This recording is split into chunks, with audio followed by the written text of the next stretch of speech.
Ko'plab mashinaga qiziqadiganlar yoshligida Farsaj filmini ko'rib katta bo'lishgan yoki Need for Speed o'yinini o'ynashgan. Boshqa sabablar bilan mashinaga qiziqadiganlar ham umrida bir marta bo'lsa ham Need for Speed o'ynab ko'rgan yoki boshqa akasi o'ynayotganda ko'rgan va men ham bir kun shunaqa mashina olib, tuning qilib, maza qilib bosib yuraman deb orzu qilgan. Mana bossangiz zapis bo'ladi. Bugun biz sizlar bilan orzularimiz narxini ko'rib chiqamiz. Ya'ni Need for Speed Underground 2 o'yinidagi mashinalarning asl hayotdagi narxi qancha? Shu savollarga oydinlik kiritamiz. Bu APG loyihasi fayzimizni bersin.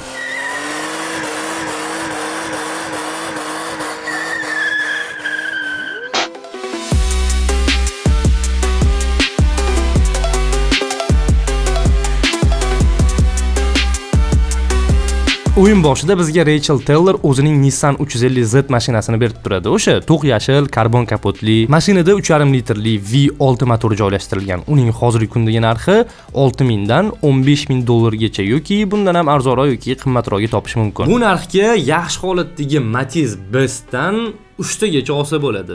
Tanlov o'zingizdan. Matiz bilan hazillashma. Birinchi poygadan keyin bizga 4 ta mashinadan bittasini tanlash imkoni beriladi. Peugeot 206, Honda Civic, Ford Focus ZX3, Nissan 240 SX. Ko'pchilikning tanlovi Honda Civic yoki Nissan 240 SX bo'lgan. Honda Civicning hozirgi narxi Matiz Best bilan deyarli bir xil, 2,5 dan 4,5 AQSh dollarigacha. Nissan 240 SX ni ko'plab modellari bor, Underground 2 ga esa S13 modeli kiritilgan. Uning hozirgi kundagi narxi mashina holatiga qarab 6,000 dan 22,000 dollargacha. Damas! Agar siz eng uzoq ishlab chiqarilib kelayotgan avtomobil Damas deb o'ylasangiz, adashasiz. Chunki navbatdagi mashinamiz 66 yildan beri ishlab chiqariladigan Toyota Corolla.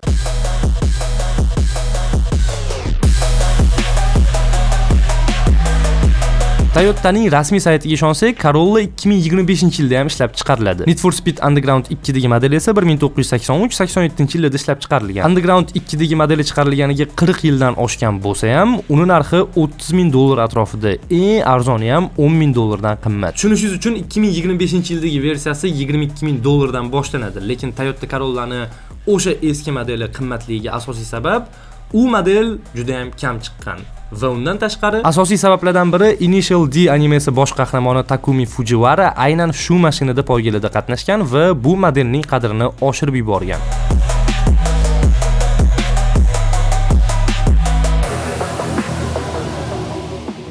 Keyingi mashina ko'pchiligimiz yaxshi ko'radiganlardan biri Mercedes laqabli Gentra.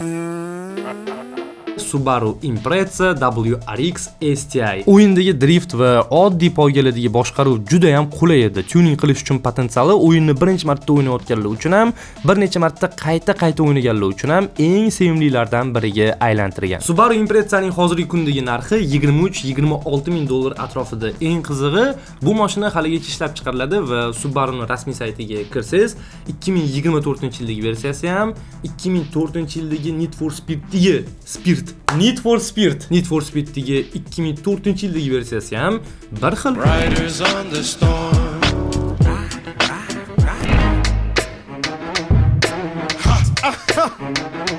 Mashina haydayotganda yoki mashinada ketayotganda kamdan kam odam musiqa eshitmaydi. Electronic Arts degilar buni ham hisobga olib jiddiy yondashgan va shunchaki tayyor musiqa, tayyor qo'shiqlarning litsenziyasini sotib olish o'rniga 38 ta unikal trekdan iborat albom yozdirishgan. Ijrochi artistlar orasida biz bilgan Snoop Dogg bor, undan tashqari o'sha paytlardagi mashhur The Chemical Brothers yoki Queens of the Stone Age ham bor. Bu shunchaki dohiyona g'oya, chunki aynan shu musiqalarni biz Need for Speed Underground 2 ni yaxshi ko'rib qo'yamiz va shaxsan o'zimning shunaqa tanishlarim bor.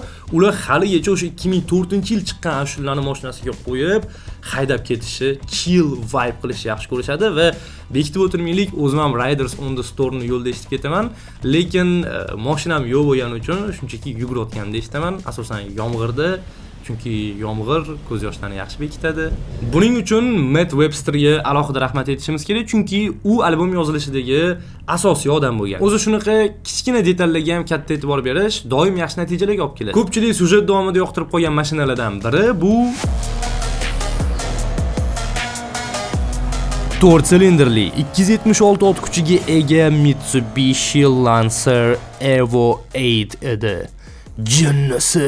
Uni hozirgi kundagi narxi o'rtacha 30 ming dollar atrofida. Lekin 2003-yil shu narxni yarmiga olsa bo'lgan, chunki shu yil rekord darajada pastlab 15 ming dollargacha tushib ketgan va eng yuqori ko'rsatkichda 77.777 dollar bo'lgan.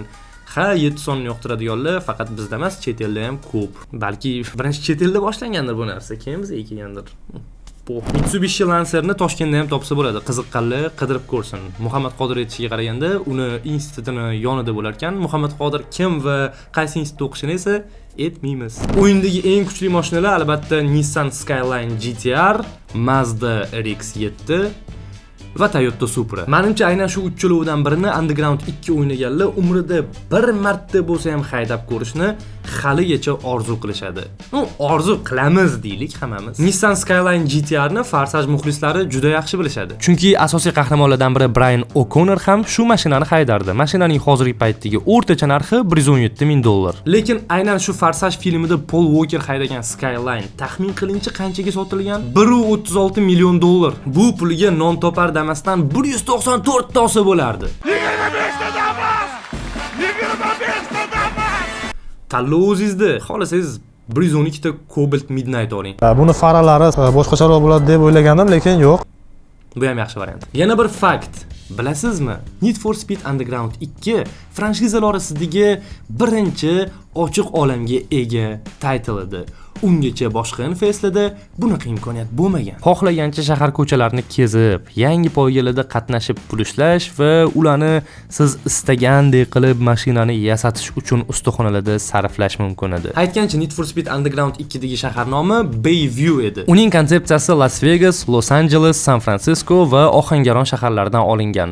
Oxirgi fakt unchalik aniq emas. Futuristik ko'rinish uchun deyarli hamma kinolarda ishlatiladigan fishkadan foydalanishgan, ya'ni yerlarni ho'l qilib shaharga ko'proq neon chiroqlarni tushirishgan. Shuni hisobiga haligi ruschalab aytganda ob'yom bo'ladi. Misol uchun Blade Runner yoki tanki. Ikkinchi filmda umuman bunaqa narsa yo'q, prosta esimga tushib qoldi. Paul Walkerning yana bir boshqa mashinasi yaxshigina narxga sotilgan. Toyota Supra. Bu mashina ham o'yindagi eng tez va har tomonlama qulayligi, eng qadrli ekanligi bilan ko'pchilikni ko'nglidan joy olgan. Toyota Supraning o'yindagi avlodi 105 ming dollar atrofida turadi. Supraning 2025-yildagi modeli rasmiy saytda qancha turadi deb o'ylaysiz? 56.250 dollardan boshlanadi. Paul Walker haydagan Supra 550 ming dollarga sotilgan. Har Skyline narxidan keyin bu biroz kamroq deb tuyuladi va bugungi listimizdagi eng oxirgi mashina Mazda RX-7 ni esa 40 ming dollardan 110 ming dollargacha topsangiz bo'ladi. RX-7 1.3 litrli twin turbo motori bilan jihozlangan. Afsuski, mashina hozirgi paytda ishlab chiqarilmaydi. Mazda ushbu modelni 1978-yildan 2002-yilgacha taqdim qilgan. Ahamiyat bergan bo'lsangiz, bugungi ro'yxatimizni asosiy qismini yapon mashinalari egallagan, lekin birorta yapon kompaniyasi bu o'yinga homiylik qilmagan. Zato Burger King bor, Kenwood bor. Hattoki shundan keyin ko'pchilik Kenwood eng zo'ri deb o'ylab qo'ygan va o'sha o'yinni o'ynab katta bo'lgan avlod haligacha Kenwooddan zo'ri yo'q deb o'ylaydi. Aslida bu shunchaki reklama. Burger King poyga payti burger yeyish bilmadim. Lekin boshqa tomondan mashina kompaniyalari poyga o'yiniga homiylik qilishi bu albatta nohaqlik bo'ladi, chunki o'sha mashinalar zo'r ko'rsatilib, boshqalari pastroq ko'rsatilishi kerak va bu yoqda haqqoniylik yo'qoladi. O'shaning uchun ham hech qanaqa mashina kompaniyalari sponsorlik qilmagan, sponsorlik qilishmagan, ammo shunga qaramasdan yapon mashinalari ko'p edi, chunki 2000-yillarning boshida tungi poygalar va drift shoular yapon yoshlarining madaniyatining bir qismiga aylanib bo'lgan edi. Bu haqida hattoki Farsaj film ijodkorlari 2006-yildagi Tokyo Drift filmida ham ko'rsatishgan. Sizning orzungizdagi mashina qaysi edi? Izohlarda yozib qoldiring. Va sizlar bilan har doimgidek APG loyihasi hamda kunduzi edi. Sog' bo'ling, salomat bo'ling, ehtiyot bo'ling.